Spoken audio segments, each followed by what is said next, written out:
So I'm working on roughing out the clothes. You can see I've just roughed out the pants. I got plenty of photos, you know, of different ways that the clothing falls when he moves, the sharp folds of a nice suit, and then imagining that with him running too and moving. Got a good back view of the motion, so I'll try to do that on the back. But anyway, this is kind of the design here. So I'm just trying to get those folds even more realistic than the drawing. And you can see, like, as I work on it, you can come around here and look, and I just kind of push out like a roll of clay and just do that to hint at a fold. You can see on the back here real clearly of how they come around the legs, which is why I roughed the figure out the way I do. And I'll just do a few real quick on video so you can kind of see how it goes. You know, like if I was going to do this fold coming off the seam of the pant and around the leg, I'd just do something like that. Push it in and meld it with the rest of the clay. You know, and you build up enough of them and you build the direction right. And they start to look like what you have going here.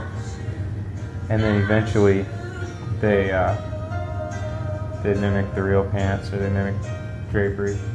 And so I try to draw out to, like, clear some of the crisscrosses that would be going on the back side of the pants.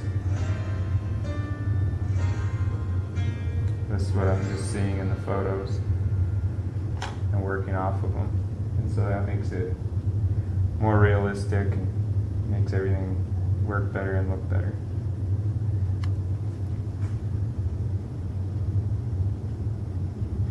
And then for the front side, like if we go back to that, what I'll do, like the next stage, once I get the folds, I'll rough out the entire clothing, like the shirt, and we'll take a little more video as I do that, and the coat, of course, blowing. That'll be fun, so I'll have to take some video of that as well.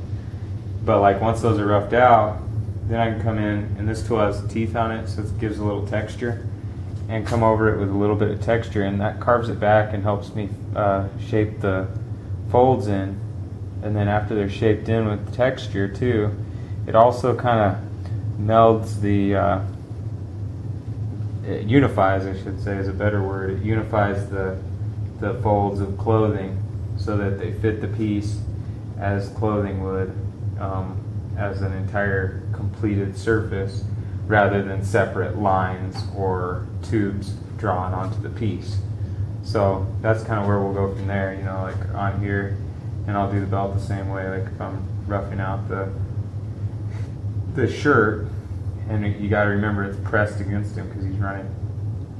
I'm going to follow the same basic pattern that's in the drawing there, because this was based on that famous photo of him, which there's only one from the front that I've found.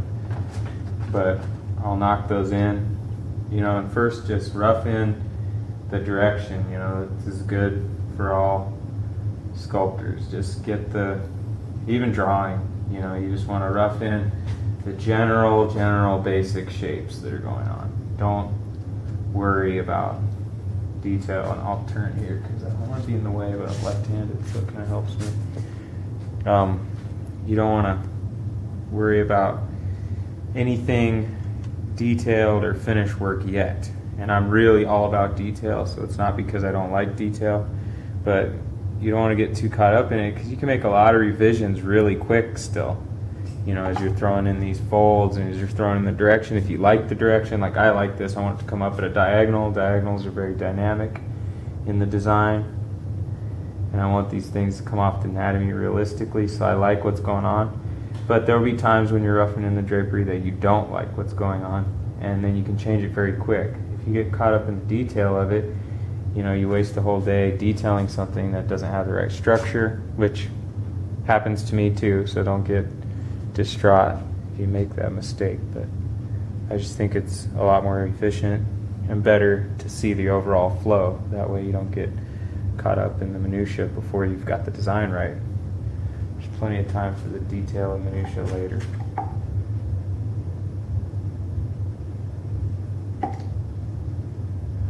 So he's getting these basic diagonals in of the drapery coming across the body. And then as I detail it, you know, if you've seen any of my other work, we'll get it very realistic. I'll get it I'll get it very real down to being like a real men's suit shirt blowing back as he runs forward, because it's going to move back really quick if he jumped off that bench and he's just taken off to go find someone to hug when they've won the championship, NC State. So this is fun. After I get it shaped out and everything, we'll take some more video and show like the next steps.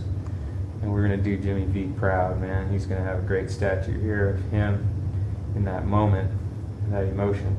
I love it too. I love this design because to me, I'm thinking, like, I'm imagining as I do it, like maybe this is him at his championship. I mean, obviously that's the literal interpretation of it. Or maybe it's Jimmy V never giving up. Maybe he's right now, you know, that final step as he runs into the gates of heaven. You know, that's kind of how I thought of it spiritually as you look at him. Is he was so loved and he died too soon of cancer. So maybe he's running up there to give old St. Peter a hug walking into the gates. I mean, that's powerful. It's kind of like Jimmy V in reality and Jimmy V the angel. I really like it. We'll take more later.